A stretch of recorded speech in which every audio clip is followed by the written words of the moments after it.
Today's talk is called Lean on God the Good. Lean on God the Good. I like that. I thought, lean on God the Good. That my dependence is upon God. Yesterday I was journaling. I was at PJ Ryan's and I was journaling, as I'm wont to do. And Spirit, I forget what I asked Spirit about, but the response was, seek God first, and everything else is just the result. When I go first to God, then everything else is the results of my dependence upon God. No matter what happens. No matter what happens. But seek God first. If I seek myself first, everything else is still the result, but it may not be, but it's an empty result. I won't say it's a bad result. I won't even say it's unwanted, but it ends up being an empty result. As long as I'm relying upon myself, my own egoic self, then everything, I start to wonder, why am I always dissatisfied? Why does it seem like I'm not fulfilled, and I feel like I have to top myself, and I have to keep going, and then somewhere in there I end up frustrated. Whereas when I seek G-O-D, good orderly direction, however you want to think of it, the highest, the Christ mind, when I seek that first, then I can go on about my business of results. And I don't have to be concerned with having to figure out the next part, and the next part, and the next part. You see, I never had to be concerned. Nowhere in the teachings that I study does it tell me I ought to be worried, that I ought to be frightened. It doesn't say I won't be, but it doesn't tell me I ought to be. Yeah, you're sure that's one of the biggest problems I know with politics and religion. Politics is you should be scared, so vote for me, and religion is you should be scared, so come to my church. Well, here it's you should be happy, so come to my church. You should be joyous. You should be free. Come to unity. Because in truth, you are happy, you are joyous, and you are free. In truth. Whether, you may be blocking it, masking it, blasting it. Blocking and masking. I might start using it. Put it on Facebook today. Myrtle Fillmore, Unity's co-founder, she speaks of peace. And she declares, I am one with infinite tranquility. Infinite tranquility. That's just not for 8 hours. It's infinite. It's not just while I sleep. It's infinite. It's not just while you're behaving that I can be one with infinite tranquility. I am one with infinite tranquility. And she says, oh, what supreme tranquility we have when we are conscious that our thought is God's thought through us. Our act, our word, God's act in word through us. We never stop to think of results. That is His care. We are quietly indifferent to criticism of lesser minds. Mortal thought. For we know whom we have believed. We know that what we speak and do is right, though all the world be made wrong thereby. So you get what that means. It's not a criticism of the world. It just means the world is not what I thought it was. The shopping mall is not what I thought it was. The criticism of the grocery store clerk is not what I thought it was. The racing maniac down the highway was not what I thought I was. But even the stuff, the bank is not what I thought it was, and the lottery was not what I thought it was. And, my relationships were not what I thought they were. And my parents were not what I thought they were. And my children aren't what I think they are. And the world will be made wrong when I go into truth. But it's okay. Believe me, you who seek truth, who seek life and health and satisfaction, it is nowhere to be found until you seek it directly from the fountainhead. Begin at once to put aside all things that you have hitherto interposed between your own soul and the great cause of all things. Cease now and forever to lean on anything less than the eternal. Nothing less can give you peace. Nothing less than good, than truth can give you peace. And I would sure like to think that we have tried everything else at this point, but I'm guessing we have a few other things on our list to try before we get to God. Before we try the infinite one. Wouldn't you say? You still have a few things on your list you're going to try to get peace from before you surrender to your good. Maybe a few things you'll try again, just in case you didn't do it right last time. I know I do. I know I still have a few things on my list to try to get people to change so I don't have to. I have a few things to buy that maybe will give me peace. A few more trips to Home Goods, a few more trips to Macy's, a few more trips to the grocery store, some fast food, something that I have to try for peace before, the Easter candy's still on sale. And so maybe I'll try that, and then if that doesn't work this time, then I'll give it to God. Then I'll seek counsel from the highest mind within me. Lean on God the good. Lean on God the good. I read this in Philippians. Philippians chapter 4. Chapter 4. Starts with verse 4. Rejoice in the Lord always. Again I will say rejoice. The Lord is at hand. Have no anxiety about anything, but in everything by prayer and supplication with thanksgiving. Let your requests be made known to God. And the peace of God, which passes all understanding, will keep your hearts and your minds in Christ. Now, here's the thing. This is where we get confused, where it says, let your requests be made known to God. But it's not really to fix the world. Let your requests for the changing of your mind be made known to God. Let your requests for the changing of your perception be made known to God. Your requests that these potholes be fixed, God couldn't care less. Your requests that God change your spouse or your former spouse or the one before that are immaterial to God. Your request that you change the one to your left and the one to your right. Your request that your past be made different. Unless it is your thought of the past be made different. But otherwise it means nothing. If you are trying to change that which is immaterial, it's going to fall on deaf ears. Because there is nothing to be done. I remember one day I was writing to Spirit. I don't remember exactly what I wrote now. It was in my journal, and Spirit, I need to know about this. And Spirit very clearly wrote back, you will have to rephrase that. Because that is not known to me. And I thought, isn't that interesting? I was trying to do something in the physical, and Spirit works in spirit.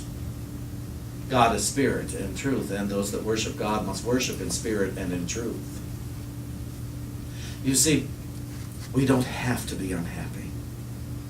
There's no virtue in our misery.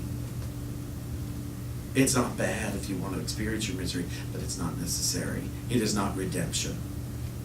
Our unhappiness, our confusion, our guilt, our rage, none of it is, and especially our being right, is redemption. Our humiliation is not redemption.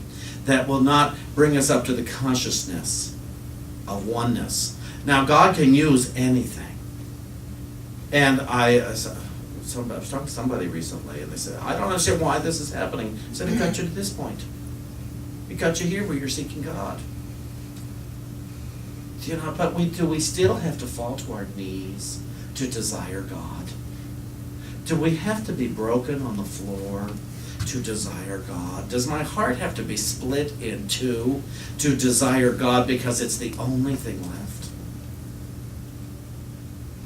Does God have to be found always at rock bottom? When I don't know where else to turn, fine, God, you can have it. Imagine the thing you like the most you give to God. We're not talking about giving to a person. We're talking to giving to the highest reality. So the thing I like the most and the thing I like the least, would I give them both to God? So that I may go on about the business of experiencing. So suddenly I can experience my relationship instead of always assessing my relationship. Oh, it means this. Oh, David said this. It must mean this. Oh, David did this. No, I did this, and that must mean that. And, and then okay, now he's looking that way, and that must mean that. And he left a mess here, and I didn't do this, and he didn't hear me, and the list goes on all day long of how we're disappointing each other and how we're making each other happy. And okay, is he going to like me still if I do this? Is he going to yell at me if I do this? And if I do this, and and then the traffic. Okay, I better drive right here. They're going to be mad at me if I do this. Oh my goodness, I better answer the phone here at the church because they're going to be mad at me if I don't answer the phone. And I might get criticized, or somebody might be unhappy if I look at them this way or if I say this, because it's happened before, and it's maddening, isn't it? Yes. And we don't even know that's what we're doing all day long. All day long with I don't know, it's crazy, isn't it? and to think, it just says, do not be anxious about anything. Have no anxiety about anything, but in everything, by prayer and supplication, with thanksgiving, let your requests be made known to God. Well, Jesus gets to the tomb of Lazarus and says, he looked upward. Didn't say he looked at the sky. He looked upward to his highest mind, is what that means. I give thanks that thou hast already heard me. I give thanks that I'm in connection with my highest thinking. To know, as I like to say, he didn't cross his fingers and say, I hope this works. It was assured. Faith is the assurance of things hoped for. The conviction of that which is not yet seen. The assurance. We'd work more on our assurance and our conviction than the things hoped for, than that which is not yet seen. Yeah, I know we were promised stuff. In New Thought, especially in the 80s, it seemed we were promised a lot of stuff. And then a lot of people didn't get the stuff. And they thought all this New Thought stuff doesn't work. This New Thought stuff is brilliant. It is absolutely brilliant. Because it reminds us of the good that we are. And the good that is possible to experience while we are in this physical body, so that we don't have to hate this physical body, and we don't have to hate this physical world, and we don't have to fear each other. I don't have to fear what I think you are thinking. I don't have to fear what I'm afraid you might mean with that look or that tone. I don't have to fear your fear. I don't have to, because I'm told, do not be anxious about anything. Rest assured that God the good is. Let me lean on God here rather than my ego. Let me lean on God rather than past information, which is misinformation. My past will guide me wrong in so many ways. It will guide me, let's say, askew rather than wrong. It will guide me askew to just, off thinking. Rarely does my past guide me to truth. The present guides me to truth. The present is where all truth lies.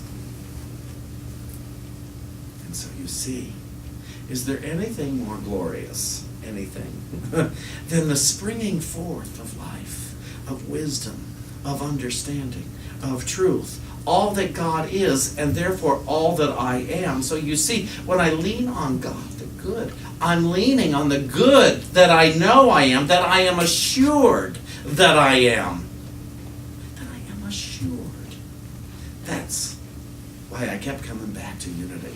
After my first time, I was told things about myself that I had only could have ever dreamed might be the case.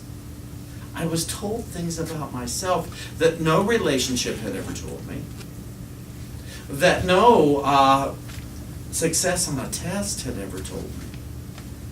I was told the fundamentals of my being, so I didn't have to rely on my personality anymore. I didn't have to rely on whether I was good or bad anymore. I was good. I was always going to be good.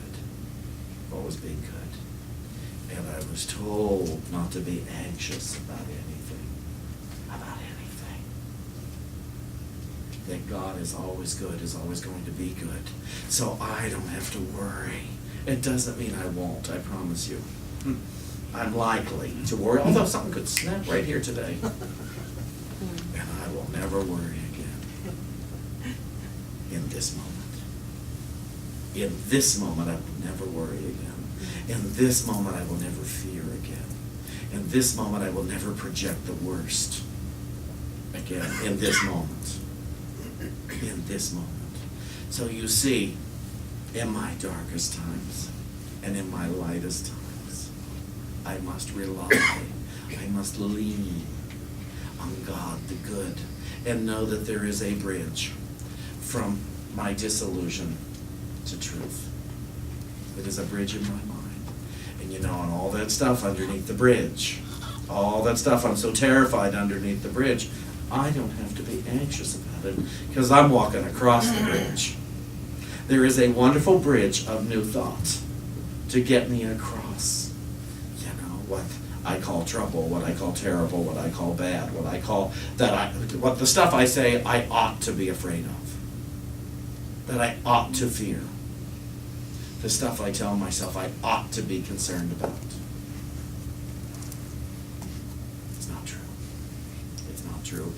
And in this moment, in this present moment, I will not tell myself that I ought to fear anything. What I tell myself in this present moment is I have the good available right now to get me through this present moment.